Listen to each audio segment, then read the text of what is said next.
जैसा कि पिछली कुछ शॉर्ट वीडियो में कैनो का जिक्र किया गया है। ये कैनो कौन था और कैनो कैसे दूसरे प्लैनेट्स और दूसरे ब्रह्मांड की जानकारी दे सकता था। कैनो एक जापानी वैज्ञानिक था और वो कुछ सालों से ही पढ़ाई के लिए अमेरिका आया हुआ था और वो अकेला रहना बहुत पसंद करता था। ज़्यादातर वक्त उसका क्योंकि वो एक वैज्ञानिक था तो ज़्यादातर वक्त उसका प्रयोगशाला में ही गुजरता था और उसका इम्यून सिस्टम बहुत वीक था, बहुत वीक। ये तो कैनो की एक भौतिक पहचान है, लेकिन कैनो की एक अलग आध्यात्मिक पहचान भी थी। वो ये कि कैनो एक संकर आत्मा था। अब संकर आत्मा से यहाँ क्या मतलब है? संकर आत्मा यहाँ उन आत्माओं के लिए इस शब्द का यूज़ किया जाता है जो दूसरे प्लेनेट पर कभी अपना जीवन बिता चुकी हैं और फिर वो धरती प्लेनेट पर अभी नई नई आई हैं, या उन्होंने सिर्फ पहला या दूसरा तीसरा बर्थ ही इस धरती प्लेनेट पर लिया है। उससे पहले वो अपना वक्त दूसरे प्लेनेट पर गुजार चुकी हैं। इस तरह की जो सोल्स होती हैं उन्हें संकर आत्माएं कहा गया है। अब कैनो का इम्यून सिस्टम खराब था, ये तो भौतिक रूप से था। उसका भावनात्मक रूप से भी इम्यून सिस्टम खराब था। भावनात्मक रूप से मतलब कि जैसे कि इस पृथ्वी पर विश्वासघात है, लोग झूठ बोलते हैं, बात बात पे लड़ पड़ते हैं, एक दूसरे को ताने मारते हैं। ये जो एक समाज का सिस्टम है, हम लोग तो क्योंकि पृथ्वीवासी हैं तो इस चीज़ के आदी हैं। लेकिन कैनो जिस प्लेनेट से आया था वहाँ ये सब नहीं है, वो इन चीज़ों का आदी नहीं है। तो उसका इम्यून सिस्टम आंतरिक रूप से भी यानी भावनात्मक रूप से भी बहुत वीक था। वो इन सब चीज़ों को भी नहीं बर्दाश्त कर सकता था। कैनो इससे पहले एक जीवन और इस धरती प्लेनेट पर हिंदुस्तान में गुजार चुका था। कैनो अपने प्लेनेट की एक बहुत बहादुर आत्मा के रूप में जाना जाता है। बहादुर क्यों? बहादुर इसलिए कि किसी भी प्लेनेट के प्राणी के लिए किसी दूसरे प्लेनेट पर जाना एक मुश्किल कार्य होता है, आसान नहीं होता।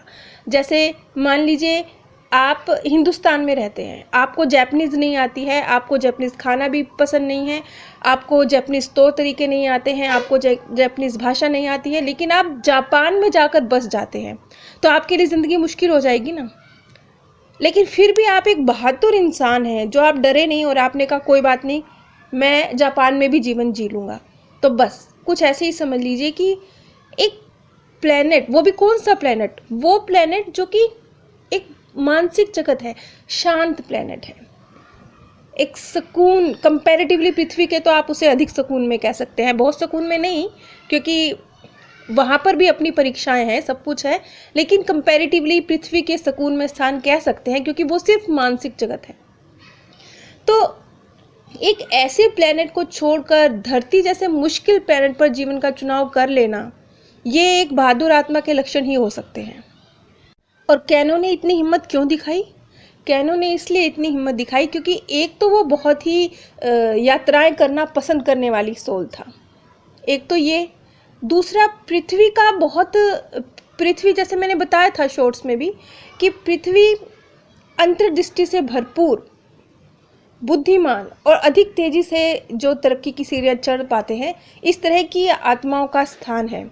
तो इस वजह से एक विशेष आकर्षण था कैनो के मन में धरती का, इसलिए उसने फैसला लिया धरती पे आने का। जबकि उसकी जो साथी आत्माएं थी जो उसी की प्लेनेट से ताल्लुक़ रखती थी, उन्होंने ये फैसला नहीं लिया। तो वो एक तरह से उनके लिए मिसाल भी बनना चाहता था कि यदि मैं जा सकता हूँ धरती प्लेनेट पर तो तुम भी जा सकते हो। लेकिन फिलहाल कैनो ने अकेले ही इस धरती पर आने का फैसला लिया था। अब भारत में जो पिछला बर्थ था कैनो का, वो इतना ज़्यादा गरीबी का बर्थ था कि कैनो जिस झोपड़ी में रहा करता था उसका वो किराया नहीं दे पाया।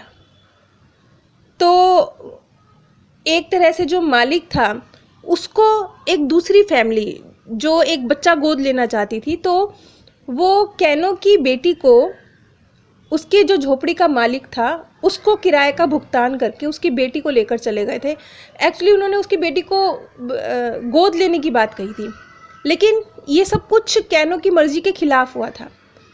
तो एक तरह से इतनी गरीबी थी कि उसका बच्चा उसकी मर्जी के खिलाफ बेच दिया गया कुछ इस तरीके के हालात थे। तो अब आप समझ सकते हैं कि इतनी गरीबी में उसने अपना लास्ट बर्थ जो भारत में जिया वो ऐसा था। तो जो सबसे पहले शब्द उसके मुंह से निकले थे इस घटनाक्रम को याद करके, ये कैसा ग्रह है, यहाँ लोग बच्चे बेचते हैं। अब देखिए कहाँ वो जिस जगत से आया है उस जगत में तो ये कल्पनाओं से परे बात है। अब जब कैनो ने ये सेंटेंस कहा कि ये कैसा प्लेनेट है, यहाँ लोग बच्चे बेच रहे हैं, तो उस वक्त तक डॉक्टर न्यूटन ये नहीं जानते थे कि कैनो एक संकर आत्मा है। उनको क्या पता कि कैनो किसी दूसरे प्लेनेट से आया है, उस वक्त तो वो नहीं जानते थे। तो उन्होंने अंदाज़ा लगाया इसकी इस लाइन से कि शायद ये बिल्कुल बिगनिंग की आत्मा है, इसका शायद ये पहला दूसरा ही बर्थ है। तो उन्होंने कहा कि कितना मुश्किल होता है एक नई आत्मा के लिए धरती पर पहले दूसरे बर्थ का एक्सपीरियंस करना। इस पर कैनो ने जवाब दिया, किसने कहा मैं नई आत्मा हूँ? मैं माफ़ी चाहता हूँ, मुझे लगा कि शायद तुम्हारा दूसरा ही जन्म है। हाँ, ये मेरा धरती पर दूसरा ही जन्म है, लेकिन मैं दूसरे आयाम से आया हूँ। दूसरे आयाम में यानी अपने जगत में वो अनेकों अनेक जन्म ले चुका है। वो नई सोल नहीं है, वो पुरानी सोल है, लेकिन इस धरती के लिए वो नहीं है। इस धरती पर उसके 2 ही जीवन हुए हैं। मैंने कई जन्म लिए हैं, लेकिन इस भौतिक जगत में नहीं, जैसा कि तुम्हारा आयाम है। मेरे पुनर्जन्म मानसिक जगत में हुए हैं। तो इस पर न्यूटन ने पूछा कि तुम्हारी दुनिया कैसी है, तुम उसमें कैसे दिखाई देते थे? हमारा शरीर लंबा था, लहराने जैसा, लंबा लहराने वाला शरीर, स्पंज जैसा।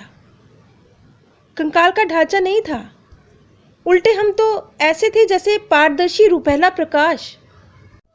वहां तुम्हारा लिंग क्या था? वहां सभी उभयलिंगी थे। उभयलिंगी यानी जिसमें मेल और फीमेल दोनों की समावेश है। मेरे आयाम में जीवन जीना ऐसा है जैसा एक प्रकाश से होकर गुजरना, और इस धरती पर जीवन ऐसा है जैसे एक घने भारी नमी से भरे कोहरे से होकर गुजरना। ये कैनो ने वहाँ के जीवन का, वहाँ के वातावरण का और यहाँ के जीवन का फर्क बताया है। अब यहाँ पर ये तो चलो कैनो एक बेहतरीन प्लेनेट से आया था, लेकिन कई आत्माएं पृथ्वी के मुकाबले बहुत लोअर दर्जे के प्लेनेट से भी आती हैं। तो उनके साथ क्या होता है? वो भी संकर आत्माएं हैं, क्योंकि वो भी दूसरे प्लेनेट से आई हैं, लेकिन वो बिल्कुल अपोजिट हो सकती हैं। जैसे कि यहाँ पर तो कैनो के लिए तो इस धरती की जो विश्वासघात है, नफरत है, गुस्सा, इन सब चीज़ों के साथ डील करना मुश्किल था। लेकिन जो दूसरे प्लेनेट से आई हुई आत्माएं होती हैं वो कई बार इसके विपरीत भी होती हैं। विपरीत यानी कि वो भावनात्मक रूप से बहुत ज़्यादा कठोर हो सकती हैं कंपैरेटिवली हम पृथ्वीवासियों के। उनके मन में कोई फीलिंग्स ही ना हो।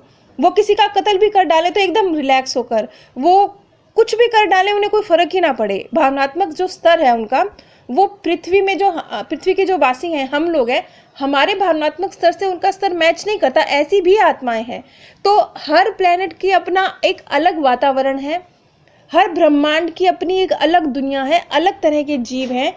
तो इस चीज़ का फर्क पड़ता है। जो संस्कार लेकर आई हुई है सोल अपने ब्रह्मांड से पृथ्वी के ऊपर, तो उसका असर उसके साथ रहता है। इसीलिए कई बार वो आत्माएं जो बहुत ज़्यादा मतलब भावनात्मक रूप से बड़ी कठोर हैं, वो धरती के लायक नहीं है। यदि ऐसा देखते हैं हमारे मार्गदर्शक कि ये आत्मा बहुत कठोर है, कठोर मीन्स ये धरती का नुकसान कर रही है, ये धरती के प्राणियों के साथ अच्छा नहीं कर रही है, तो वो इस तरह की आत्माओं को जल्दी वापस ले भी जाते हैं और फिर उनको रीबर्थ भी नहीं देते हैं इस प्लेनेट पर, क्योंकि वो समझ जाते हैं कि ये इस प्लेनेट पे रीबर्थ लेने के लायक नहीं है। और अब इसी तरीके से जैसे कि हमने बचपन में कहानियाँ सुनी हैं राक्षसों की, परियों की, जल परियों की, इस तरह की अजीबोगरीब कहानियाँ बचपन में हमें सुनी हैं। अब ये तो हमारे लिए तो ये कल्पनाएं हैं, लेकिन यहाँ पर एक थ्योरी ये भी निकल कर आती है। ये कोई प्रूवन फैक्ट नहीं है, लेकिन एक थ्योरी ये भी निकल कर आती है कि शायद ये सभी रूप जो परियों का, राक्षस का या जल परी का, ये सब दूसरे आयाम से जो प्राणी आए हैं इस धरती पर, उन्होंने इन्हें बताया और वो सच बताया। सच मीन्स कि वो उनके एक्सपीरियंस हैं। जो जल लोक से आएगा वो जल परी के बारे में बताएगा। हमारे लिए ये कल्पना है, उसके लिए ये सच्चाई है। तो इस तरीके से जो ये हमारे लिए बच्चों की कल्पनाएं हैं, इनके सत्य होने की भी एक गुंजाइश है। इसी विषय को डिटेल में मैं अगली कड़ी में डिस्कस करूंगी। नीचे डिस्क्रिप्शन बॉक्स में मैंने आप सभी के साथ अमेज़ॉन का लिंक शेयर किया है।